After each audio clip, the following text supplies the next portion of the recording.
Assalamu alaikum dear students, welcome to the platform of Nain Academy. I am your host Mohammad Zulqarnain.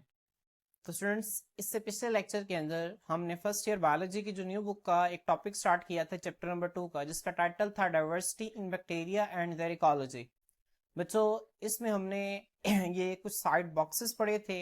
इसके अलावा Margulis and Schwarz ने जो 16 phylum पेश किए थे, हमने इनको पढ़ा था। और डोमेन बैक्टीरिया के अंदर जो बच्चों इंपॉर्टेंट ग्रुप्स हैं, हमने इनके नेम्स, सबके नेम्स पढ़े थे। और बच्चों, हमने फर्स्ट 2 ग्रुप्स को डिटेल से स्टडी किया था।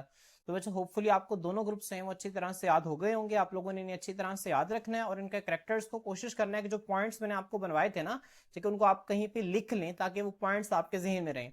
बच्चों, आए आज के इस लेक्चर के अंदर हम थर्ड ग्रुप को स्टार्ट करते हैं, जिसका टाइटल है माइकोप्लाज्मास एंड स्पाइरोप्लाज्मास। तो बच्चों, माइकोप्लाज्मास एंड स्पाइरोप्लाज्मास के हवाले से सबसे पहले सबसे इंपॉर्टेंट बात ये कि इनके पास सेल वॉल्स मौजूद नहीं होती। बच्चों, दे लैक सेल वॉल्स। देखिए, these groups differ from all other bacteria and that they lack cell walls. तो बच्चों, ये बात इसमें बहुत इंपॉर्टेंट है। आप लोगों से एमसीक्यू पूछ सकते हैं कि बताएं वो कौन से बैक्टीरिया ऐसे हैं जिनमें सेल वॉल मौजूद नहीं होती। तो बच्चों, आपने फौरन से बता देना है कि कौन से बैक्टीरिया हैं, माइकोप्लाज्मास या फिर स्पाइरोप्लाज्मास। क्लियर? तो जो आप लोगों से इस तरह से कंफ्यूजिंग एमसीक्यू पूछ सकते हैं, वो आपसे पूछ सकते हैं the cell wall of a bacteria mycoplasma is made of.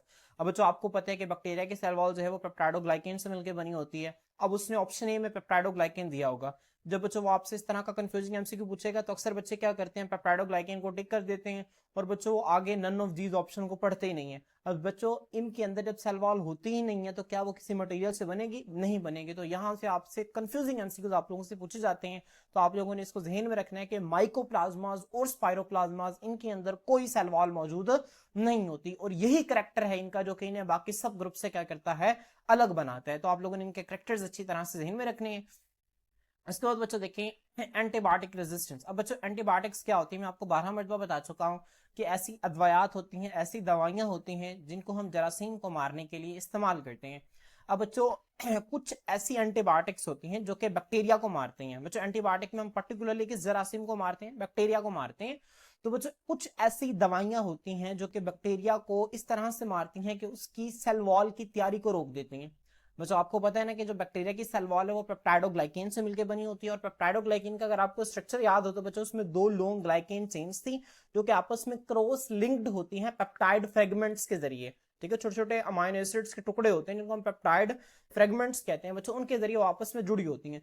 तो बच्चों, कुछ एंटीबायोटिक्स क्या करती हैं, उनको आपस में जुड़ने नहीं देती, जिसकी वजह से सेल वॉल नहीं बनती। जब सेल वॉल नहीं बनेगी तो बच्चों, बैक्टीरिया के बाहर कोई प्रोटेक्टिव कवरिंग नहीं होगी और बैक्टीरिया की बड़े आराम से डेथ हो जाएगी। तो बच्चों, ऐसी एंटीबायोटिक्स जो कि बैक्टीरिया की सेल वॉल को रोककर उसको मारती हैं, तो बच्चों उन एंटीबायोटिक्स का माइकोप्लाज्मास और स्पाइरोप्लाज्मास पर कोई असर नहीं होता, क्योंकि इनके अंदर कोई सेल वॉल ही मौजूद नहीं होती। ठीक है बच्चों, यहाँ हम देखते हैं वो कहते हैं as they lack cell walls. बच्चों, चूंकि इनके पास जो है वो सेल वॉल्स नहीं होती, they are resistant to penicillin. बच्चों, ये पेनिसिलिन एंड अदर एंटीबायोटिक्स। अब बच्चों, जो पेनिसिलिन है इसके हवाले से आपको पता है कि ये फर्स्ट एंटीबायोटिक है जिसको सर अलेक्जेंडर फ्लेमिंग ने डिस्कवर किया था। ये बात आप अपनी मैट्रिक के अंदर पढ़ के आए हैं कि सर अलेक्जेंडर फ्लेमिंग ने एक एंटीबायोटिक जिसका नाम है पेनिसिलिन, उसको सबसे पहले डिस्कवर किया था। और बच्चों, जो पेनिसिलिन है ये बैक्टीरिया को कैसे मारती है? ये बैक्टीरिया में सेल वॉल की सिंथेसिस के साथ इंटरफेयर करती है, सेल वॉल की तैयारी के साथ मुदाखलत करती है। तो बच्चों, यहाँ पे यही लिखा हुआ है कि चूंकि इनके पास सेल वॉल नहीं होती, इसी वजह से ये रेजिस्टेंट होती है। रेजिस्टेंट का मतलब है इनके अंदर मुजाहमत होती है। मतलब पेनिसिलिन और वो दूसरी बैक्टीरिया जो कि बैक्टीरिया के सेल वॉल को तंग करते हैं, बैक्टीरिया के सेल वॉल की सिंथेसिस को आगे इंटरफेयर करते हैं, उन एंटीबायोटिक्स का इन बैक्टीरिया पे कोई असर ही नहीं होता। क्यों? क्योंकि इनके पास सेल वॉल ही कोई नहीं है। ठीक है, that work by inhibiting a cell wall growth. ठीक है, जो कि सेल वॉल की ग्रोथ को रोक कर काम करते हैं। बच्चों, जो कि इनके पास सेल वॉल नहीं होती, इसी वजह से इन एंटीबायोटिक्स से इन पर कोई असर नहीं होता। इसी वजह से अक्सर आपने देखा होगा कुछ खास किस्म के ऐसे इन्फेक्शन होते हैं कि डॉक्टर आपको दवाई देता है बैक्टीरियल इन्फेक्शन में, लेकिन असर नहीं होता, दवाई का असर नहीं होता। फिर जब दोबारा डॉक्टर के पास जाते हैं तो डॉक्टर एंटीबायोटिक को बदल के देता है, दोबारा से देता है। ठीक है, तो इस चीज को आपने ध्यान में रखना है। इसके बाद बच्चों देखें, यहाँ पे इंपॉर्टेंट चीज है, माइकोप्लाज्मास एक बीमारी काज करते हैं और स्पाइरोप्लाज्मास भी डिजीज काज करते हैं। जो इंपॉर्टेंट है वो हमारी बुक के अंदर लिखी हुई है। तो जैसे यहाँ पे देखें डिजीजेस काज बाय माइकोप्लाज्मास में वो कहते हैं सम माइकोप्लाज्मास, कुछ माइकोप्लाज्मास जो है काज डिजीजेस बीमारियां फैलाते हैं इन मैमल्स। जो मैमल्स किससे कहते हैं, मैमल्स की दो बड़े कैरेक्टर्स हैं, ऐसे जानदार जिनकी स्किन के ऊपर बाल होते हैं, हेयर होते हैं और जो अपने बच्चों को दूध पिला सकते हैं, इनको हम मैमल्स कहते हैं। तो बच्चों मैमल्स के अंदर ये बीमारियां फैलाते हैं। मैमल्स में बच्चों ना सिर्फ इंसान आते हैं बल्कि गाय, भैंस, भेड़, बकरियां, ठीक है, ऊंट, ये जितने जानदार हैं ये भी मैमल्स के अंदर आते हैं। ठीक है, तो कुछ माइकोप्लाज्मास जो है मैमल्स के अंदर बीमारियां फैलाते हैं, जैसे कि certain types of pneumonia in humans. बच्चों इंसानों के अंदर नमोनिया, बच्चों नमोनिया क्या होता है, pneumonia is an infection of lungs, ये लंग्स का इन्फेक्शन है। हमसे मैं आपको यहाँ पे दिखा देता हूँ। बच्चों आपके लंग्स हैं और बच्चों लंग्स के अंदर आपको पता है कि जो लंग्स का स्ट्रक्चरल और फंक्शनल यूनिट है बच्चों, इनको हम एल्वोलाई कहते हैं। तो बच्चों जो एल्वोलाई आपको नजर आ रहे हैं ना, यहाँ पे बच्चों इन्फेक्शन होता है और ये देखें किस तरह से फ्लूइड और पस से भर गए हैं। ठीक है, जब ये फ्लूइड और पस से भर जाते हैं ना बच्चों यहाँ पे, तो यहाँ पे गैस एक्सचेंज बड़ा मुश्किल हो जाता है। अब यहाँ पे फर्ज करें ऑक्सीजन आई है, ऑक्सीजन आगे ब्लड में जाना था, कहाँ पे जाना था, फर्ज करें खून की नाली, ऑक्सीजन नहीं है, इसको क्रॉस करके यहाँ पे जाना है। अब यहाँ पे पहले से फ्लूइड मौजूद है, तो ऑक्सीजन बड़ी मुश्किल से यहाँ से क्रॉस होती है, जिसकी वजह से इन पेशेंट्स में सांस की कमी, और सांस की कमी की वजह से हत्या कि डेथ भी हो सकती है। तो बच्चों खास किस्म के माइकोप्लाज्मास जो हैं ये इंसानों के अंदर नमूनिया कॉज करते हैं, आप लोगों ने इसको जहन में रखना है। आए अब हम जो है वो नेक्स्ट देखते हैं स्पायरोप्लाज्मास जो है वो कौन कौन सी डिजीजेस कॉज करते हैं। बच्चों स्पायरोप्लाज्मास जो है कॉज सिग्निफिकेंट प्लांट डिजीजेस, ये बहुत ही अहम प्लांट डिजीजेस कॉज करते हैं, जैसे कि लीथल, बच्चों लीथल कहते हैं खतरनाक को, lethal yellowing disease of coconuts, coconuts बच्चों कहते हैं नारियल को।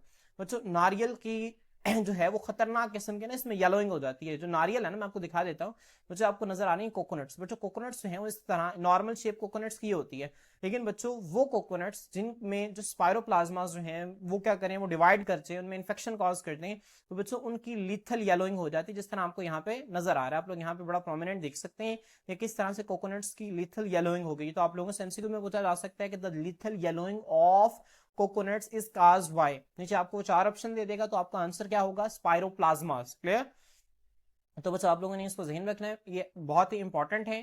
अब बच्चों हम जो माइकोप्लाज्मास और स्पायरोप्लाज्मास हैं इनको दोबारा स्टेट कर लेते हैं, मैंने आपको बताएंगे, आपने इनको फिंगर टिप पे ध्यान में रखना है। बच्चों सबसे पहली बात कि इनके अंदर सेल वॉल नहीं होती, जब बच्चों इनके अंदर सेल वॉल नहीं होती तो वो एंटीबायोटिक्स जो कि बैक्टीरिया के अंदर सेल वॉल की सिंथेसिस में इंटरफेयर करके उनको किल करती है, तो उन एंटीबायोटिक्स के इन पर कोई असर नहीं होगा। और जो माइकोप्लाज्मास जो हैं वो मैमल्स के अंदर बीमारियां फैलाते हैं, जिसकी एक मिसाल है, जिसकी एक मिसाल आपके बुक के अंदर दी गई है, certain types of pneumonia, pneumonia जो है उस अलग अलग बैक्टीरिया की वजह से होता है, उसके अलग अलग टाइप्स हैं, तो इसके कुछ टाइप्स जो है बच्चों वो माइकोप्लाज्मास की वजह से होती हैं। और बच्चों दूसरा जो है वो स्पायरोप्लाज्मास, बच्चों स्पायरोप्लाज्मास जो है बहुत सारे प्लांट डिजीजेस कॉज करते हैं। बच्चों उसमें से एक एग्जांपल आपकी बुक के अंदर दी गई है, वो है lethal yellowing disease of coconuts, लेकिन इसमें नारियल जो है बड़ी खतरनाक हद तक क्या हो जाते हैं बच्चों, येलो हो जाते हैं, पीले हो जाते हैं। क्लियर, तो ये देखें आपने इसका फिंगर टिप याद रख लिया तो आपको माइकोप्लाज्मास और स्पायरोप्लाज्मास जो है वो किस तरह से याद हो गया। बच्चों आए ठीक है, आप यहाँ पे देख सकते हैं बच्चों माइकोप्लाज्मास का मैंने आप लोगों के लिए स्ट्रक्चर ड्रॉ किया हुआ है। देखिए बच्चों यहाँ पे लिपोप्रोटीन मेम्ब्रेन जो कि आमतौर पे सेल मेम्ब्रेन है आप लोगों को शो हो रही है। बच्चों इसके बाहर कोई भी सेल वॉल मौजूद नहीं होती, तो आप यहाँ पे इस तरह से देख सकते हैं इसका ये स्ट्रक्चर होता है। बच्चों ये नमोनिया और ये जो है ये lethal yellowing disease of coconuts, आप लोगों ने दोनों को जहन में रखना है।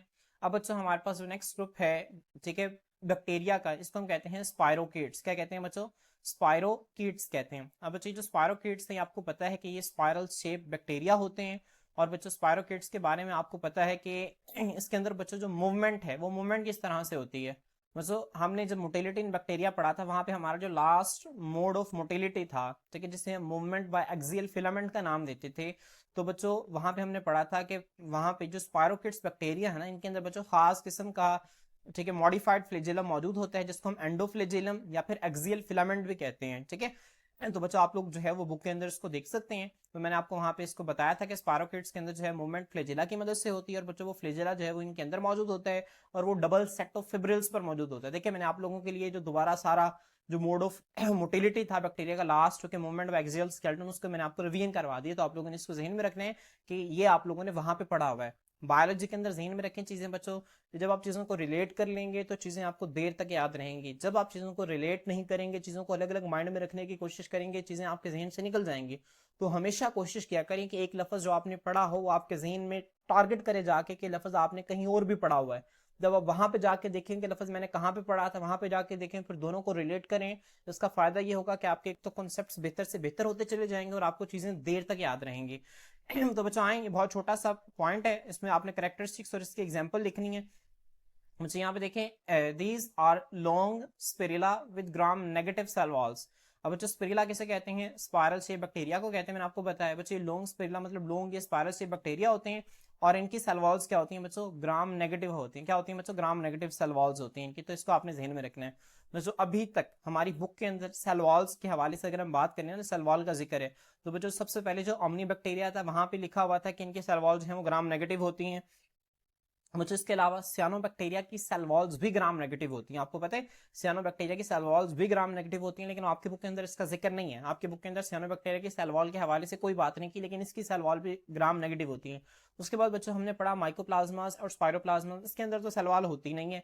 उसके बाद जो स्पायरोकीट्स हैं बच्चों, इनकी सेल वॉल भी ग्राम नेगेटिव होती है। तो कुल मिला के अभी तक हमने 4 ग्रुप्स पढ़े, 4 में से एक के अंदर सेल वॉल होती नहीं है और बाकी तीनों की सेल वॉल जो है वो ग्राम नेगेटिव है। ठीक है, तो आप लोगों को याद हो जाएगा। इसके बाद देखें, they may have 2 to more than 100 flagella. बच्चों इनके अंदर फ्लैजेला की तादाद 2 से लेकर, ठीक है, 100 से ज्यादा तक हो सकती है। तो देखिए इसके अंदर कितने सारे फ्लैजेला मौजूद होते हैं। ठीक है, तो आपने इसको ज़हन में रखना है। एमसीक्यू आपसे पूछा जा सकता है स्पायरोकीट्स के अंदर कितने फ्लैजेला होते हैं? 2 से लेकर, ठीक है, मोर देन 100 तक इसके अंदर फ्लैजेला मौजूद हो सकती हैं। उसके बाद बच्चे इसकी एग्जांपल है, ये मोस्ट इंपॉर्टेंट एग्जांपल है इसके। बच्चे जो ट्रेपोनिमा है आर इंपॉर्टेंट स्पायरोकीट्स। अब जो ट्रेपोनिमा एक एग्जांपल है इसके। अब बच्चों जो ट्रेपोनिमा है ना, एक जीनस है, आपको पता है ना, kingdom, phylum, class, order, family, genus और स्पीशीज। अब साइंटिफिक नेम हम जीनस और स्पीशीज को मिला के देते हैं। अब बच्चों यहाँ पे इसमें जीनस लिखा हुआ है जिसका नाम है, ठीक है, ट्रेपोनिमा। अब बच्चे जो ट्रेपोनिमा जब आप इसे लिखेंगे तो आप कोशिश करें जीनस को भी अंडरलाइन कर दें। अब बच्चे इंपॉर्टेंट स्पायरोकीट्स हैं। अब बच्चों ये क्या करते हैं? एक बीमारी फैलाते हैं जिसे हम सिफिलिस कहते हैं। बच्चों जो सिफिलिस बीमारी है ना, ये क्या है? Fatal sexually transmitted disease. बच्चों खतरनाक किस्म की सेक्सुअली ट्रांसमिटेड डिजीज है। तो जो सेक्सुअली ट्रांसमिटेड डिजीज कहते हैं ऐसी बीमारी को, ठीक है, जो कि एक पार्टनर से, ठीक है, दूसरे पार्टनर को ट्रांसफर होती है। ठीक है, तो इसको हम सेक्सुअली ट्रांसमिटेड डिजीज कहते हैं। बच्चों मैं आपको दिखा देता हूँ बीमारी के अंदर होता क्या है। सिफिलिस आपकी बुक के अंदर लिखा हुआ है, आप लोगों को, ठीक है, जनरली पता होना चाहिए कि सिफिलिस बीमारी के अंदर होता क्या है। बच्चों यहाँ पे देखें, ये जो सिफिलिस बीमारी है ना, इसके जो आमतौर पर इसकी 3 स्टेजेस होती हैं। अब बच्चों इसमें होता क्या है? आपकी बॉडी के जो जेनिटल एरियाज हैं और आपके माउथ में, यहाँ पे बच्चों क्या अपीयर होते हैं? रैश अपीयर होते हैं। ठीक है, रेड कलर के स्पॉट्स अपीयर होते हैं। उसके बाद बच्चों ये रेड कलर के जो स्पॉट्स है ना, ये आपकी पहले ये माउथ और जेनिटल एरियाज में अपीयर होते हैं। उसके बाद बच्चे रेड कलर के स्पॉट्स हैं ये आपकी सारी बॉडी के ऊपर स्प्रेड कर जाते हैं। बच्चे जब आपकी सारी बॉडी के अंदर स्प्रेड कर जाते हैं ना, फिर ये आपकी बॉडी के इंटरनल ऑर्गन्स को डैमेज करना स्टार्ट कर देते हैं। ठीक है, और ये बड़ी खतरनाक किस्म की बीमारी है जो कि एक बैक्टीरिया, बच्चों इसका पूरा नाम है ट्रेपोनिमा पैलिडम। क्या नाम है बच्चों? Treponema pallidum. इसकी वजह से होती है। तो अगर आप इसका नाम याद रख सकते हैं तो वेल एंड गुड, अगर आपने नाम नहीं भी याद रखना तो ट्रेपोनिमा ही बहुत है। ठीक है, तो ट्रेपोनिमा पैलिडम की वजह से सिफिलिस बीमारी होती है। ठीक है, तो इसके अंदर पहले क्या होता है बच्चों? इसके अंदर जिस्म के अंदर रैश पड़ते हैं। रैश पड़ने के बाद पहले माउथ और जेनिटल एरियाज, ठीक है, जेनिटल एरियाज में रैश पड़ते हैं बच्चों। उसके बाद क्या होता है? माउथ और जेनिटल एरियाज में रैश पड़ने के बाद जिस्म के सारी बॉडी के अंदर रैश पड़ते हैं। फिर जिस्म के इंटरनल ऑर्गन्स डैमेज होते हैं। और उसके बाद बच्चों इसको हम सेक्सुअली ट्रांसमिटेड डिजीज क्यों कहते हैं बच्चों? क्योंकि एक पार्टनर से दूसरे पार्टनर को, ठीक है, during the sexual contact transfer होती है। ठीक है, देखिए सिफिलिस जो है वो बैक्टीरियल इन्फेक्शन है, usually spread by sexual contact, जो कि सेक्सुअल कांटेक्ट के जरिए एक पार्टनर से दूसरे पार्टनर के अंदर क्या होता है? ट्रांसफर होता है। तो आपने इसको जहन में रखना है। तो ये सिफिलिस के बारे में मैंने आपको चीजें बता दी हैं। और ये बच्चों स्पायरोकीट जिसका नाम है ट्रेपोनिमा पैलिडम, इसकी वजह से स्प्रेड करता है। बच्चों आपसे पूछा जा सकता है कि ट्रेपोनिमा जो है वो क्या है, किसकी एग्जाम्पल है? तो आप लोगों को 4 नीचे चाहिए बैक्टीरिया के ग्रुप्स दे देगा, तो आप लोगों ने जहन में रखना है कि जो ट्रेपोनिमा है वो स्पायरोकीट्स की एग्जाम्पल है। तो अलग अलग बैक्टीरिया की एग्जाम्पल आप लोगों ने बहुत अच्छे तरीके से याद रखनी है, या आप लोगों से कंफ्यूजिंग एमसीक्यूज यहाँ से पूछे जा सकते हैं। तो बच्चों आए अब हम नेक्स्ट ग्रुप को स्टार्ट करते हैं बैक्टीरिया का, जिसका नाम है स्यूडोमोनास। क्या नाम है बच्चों? स्यूडोमोनास। तो बच्चों आप लोगों ने यहाँ पे 4 पॉइंट्स बनाने हैं। ठीक है, आपके बुक में पैराग्राफ लिखा हुआ है, लेकिन आप लोगों ने इस तरह से 4 पॉइंट्स बनाने हैं जिस तरह मैंने आप लोगों के लिए 4 पॉइंट्स यहाँ पे बनाए हुए हैं। बच्चों सबसे पहला पॉइंट देखें, सबसे पहला पॉइंट है करेक्टरिस्टिक्स का। बच्चों आपको इसके करेक्टरिस्टिक्स फिंगर टिप पे याद होनी चाहिए, जैसा मैंने आपको बाकी ग्रुप्स के करेक्टरिस्टिक्स फिंगर टिप पे याद करवाए हैं, आपको इसके भी याद होनी चाहिए। These are straight. बच्चों ये क्या होते हैं? स्ट्रेट हो सकते हैं या कर्व मुड़े हुए हो सकते हैं। ग्राम नेगेटिव, अब देखें ये भी ग्राम नेगेटिव है। रॉड्स, बच्चों रॉड्स हम कहते हैं, आपको जो नजर आ रहा है ना इस तरह से, इससे हम रॉड से बैक्टीरिया, मतलब बच्चों इस तरह से स्ट्रेट हो सकते हैं या फिर बच्चों इस तरह से ये कर्व हो सकते हैं। ठीक है, ये स्ट्रेट या कर्व्ड ग्राम नेगेटिव रोड्स, मतलब ये रॉड शेप होंगे और इनके जो सेल वॉल है वो भी क्या होंगे? ग्राम नेगेटिव होंगे। बच्चों अभी तक हमने जितने भी बैक्टीरिया पढ़े इन सबके सेल वॉल ग्राम नेगेटिव है। एक ग्रुप के जिसके अंदर सेल वॉल होती नहीं है। ठीक है, तो ये जो स्ट्रेट या कर्व ग्राम नेगेटिव रॉड्स होते हैं with one or many flagella at one end, जिसके एक साइड पे एक या ज्यादा फ्लैजेला जो है वो मौजूद हो सकते हैं। बच्चों आपको पता है कि कैसे बैक्टीरिया जिसके एक साइड पे एक फ्लैजेला मौजूद होगा उसको मोनोट्राइकस कहेंगे, और जिसके एक साइड पे टफ्ट ऑफ फ्लैजेला मौजूद या काफी फ्लैजेला मौजूद होंगे बच्चों उसको हम क्या कहेंगे, उसको हम लोफोट्राइकस कहेंगे। तो ये आप लोगों ने चीजें ध्यान में रखनी है, आप लोगों को सारी चीजें पहले पढ़ा हुए हैं, आप लोगों ने पढ़ी हुई हैं, आप लोगों ने बस इन चीजों को अप्लाई करने हैं। इसके बाद बच्चों देखें नेक्स्ट इनकी अक्यूरेंस क्या है, ये कहाँ कहाँ पे पाए जाते हैं बच्चों। These are found in soil and water, बच्चों ये मिट्टी के अंदर पाए जाते हैं और पानी के अंदर पाए जाते हैं। आसान है, आपने इसको ध्यान में रखने। अभी तक हमने इसके दो पॉइंट्स पढ़े, एक करेक्टर्स और एक अक्यूरेंस। करेक्टर्स में क्या है बच्चों, ये स्ट्रेट या कर्व्ड ग्राम नेगेटिव रॉड्स होते हैं जिनके एक साइड पर एक या ज्यादा फ्लैजेला मौजूद होते हैं। सिंपल उर्दू में आप लोगों ने याद रख लेना है, ये मिट्टी के अंदर और पानी के अंदर पाए जाते हैं बच्चों। उसके बाद इनकी अहमियत क्या है बच्चों, इनकी अहमियत ये है कि they can easily break down organic compounds. बच्चे ऑर्गेनिक कंपाउंड्स को आसानी तोड़ सकते हैं बच्चों। ये क्या है, अब देखें ये डिकम्पोजर्स के तौर पर काम कर रहे हैं। डिकम्पोजर्स बच्चों क्या होते हैं, ऐसे बैक्टीरिया होते हैं जो कि चीजों को गलाने सड़ाने का काम करते हैं। तो ऑर्गेनिक कंपाउंड्स कहाँ पे होते हैं बच्चों, जाहिर सी बात है लिविंग ऑर्गेनिजम्स लिविंग बॉडीज के अंदर होंगे। तो जब जानदारों की डेथ हो जाती है तो वहां पे बच्चों लिविंग बॉडीज की डिकम्पोजिशन का काम जो है वो ये करते हैं, लिविंग ऑर्गेनिजम्स के अंदर मौजूद जो ऑर्गेनिक कंपाउंड्स हैं उनको तोड़ देते हैं सादा सब्सटेंसेस के अंदर।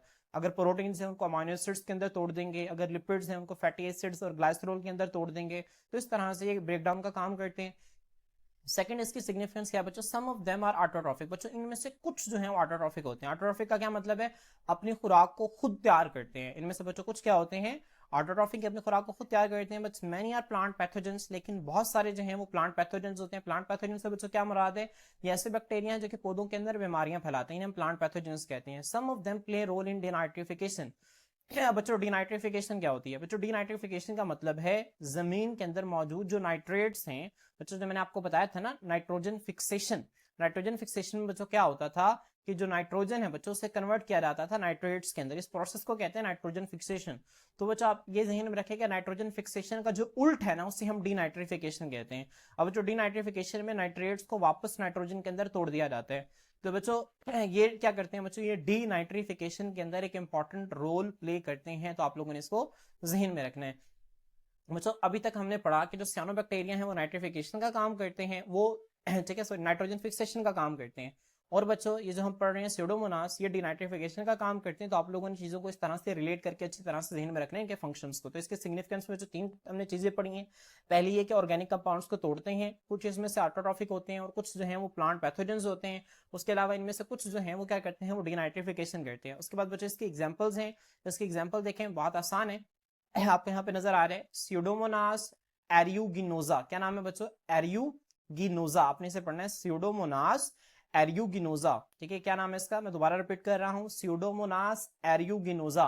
ये कहाँ कहाँ पे पाया जाता है, अकर्स वाक्य होता है, पाया जाता है इन सोइल मिट्टी के अंदर, वाटर पानी के अंदर, एंड रॉ वेजिटेबल्स। बच्चों रॉ वेजिटेबल्स क्या होती हैं, रॉ वेजिटेबल्स कहते हैं ऐसी सब्जियां जिनको हम बगैर पकाए खा सकते हैं, इनको हम रॉ वेजिटेबल्स कहते हैं। अब क्या आलू इसके अंदर आएगा रॉ वेजिटेबल, क्या आलू को हम बगैर पकाए खा सकते हैं, नहीं खा सकते बच्चों। इसके अंदर क्या आएगा, इसके अंदर कोकम्बर आ जाएगा, इसके अंदर रेडिश आ जाएगा, इसके अंदर कैरेट आ जाएगा। जो सैलड सलाद के अंदर हम सैलड के अंदर जो जो चीजें इस्तेमाल करते हैं सब्जियों में से वो सारी चीजें इसके अंदर आ जाएंगी। ठीक है, तो बच्चों उनको हम रॉ वेजिटेबल्स कहते हैं। तो आपने रॉ वेजिटेबल्स ध्यान में रखना क्या होते हैं बच्चों, ऐसी सब्जियां जिनको हम बगैर कुक किए खा सकते हैं, इनको हम रॉ वेजिटेबल्स कहते हैं। तो स्यूडोमोनास एरियूगिनोजा जो है ये मिट्टी के अंदर, पानी के अंदर और रॉ वेजिटेबल्स के अंदर मौजूद होता है। अब जो रॉ वेजिटेबल्स को हम खाएंगे, फर्ज करें उनके अंदर मौजूद था हमने खाया, तो बच्चों हमारी बॉडी के लिए अगरचा कि इतना नुकसानदेह नहीं होता, लेकिन ऐसे जानदार जिनका इम्यून सिस्टम, जिनका जो कुव्वत मुदाफियत है वो कमजोर होता है। ठीक है बच्चों, कमजोर किस तरह से हो सकता है, फर्ज करें उन्हें कोई ऐसी बीमारी है जिन्होंने उसके इम्यून सिस्टम को कमजोर कर दिया। मिसाल के तौर पर एक बंदे को एड्स की बीमारी है। अब बच्चों जो एड्स की बीमारी आपको पता है कि ये बीमारी जो है इंसान के कुव्वत मुदाफियत को कमजोर कर देती है। तो बच्चों जो इंसान के कुव्वत मुदाफियत को कमजोर कर देगी तो उन लोगों के अंदर जो है वो संगीन किस्म के इन्फेक्शन हो सकते हैं। तो although it is usually harmless, अगरचा कि जो है ये हार्मलेस होता है, इसका कोई नुकसान नहीं होता, it can form serious infection in weak people. वो कमजोर लोग होते हैं, इनका इम्यून सिस्टम कमजोर होता है बच्चों, उनमें संगीन किस्म के जो है इन्फेक्शन कॉज कर सकते हैं। तो बच्चों होपफुली आप लोगों के तीन ग्रुप्स अच्छी तरह से समझ में आ गए होंगे। बच्चों आप लोगों ने इन्हें अच्छी तरह से याद रखना है। इंशाल्लाह नेक्स्ट लेक्चर के अंदर बच्चों हम एक्टिनोमाइसीट्स जो है इसको हम स्टार्ट करेंगे। तो बच्चों आज के लिए इतना ही, अल्लाह हाफिज।